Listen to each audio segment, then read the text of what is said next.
আমরা বর্তমানে শ্রীবদ্ধির সব থেকে সুন্দর একটা জায়গায় ঘুরতে আসছি, যেখানে প্রতিনিয়ত অনেক মানুষজন আসে। আগামীতে চেষ্টায় এই জায়গায় একটা পার্কও নির্মাণ হতে পারে। সামনে দেখতে পাচ্ছেন যে কয়েকজন লোক আসছে ছবি তোলার জন্য এবং ভিডিও করার জন্য। আসলেও আমাদের ক্যামেরা তেমন ভালো না, যে কারণে আমরা নিজেরাই ছবি তোলার পরিবর্তে ভিডিও করে যাচ্ছি একটু মজা নেওয়ার জন্য এবং একটু স্মৃতিময় রাখার জন্য।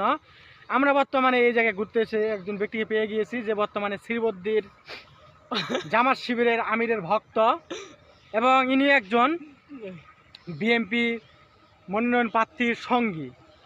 তারা মাঠে কাজে দেখা যায় একে অপরের দুর্নাম গিয়ে বেড়ায়, কিন্তু এই একটা সুন্দর জায়গায় তারা একত্র হয়ে ঘোরাফেরা এবং আড্ডা দিচ্ছে।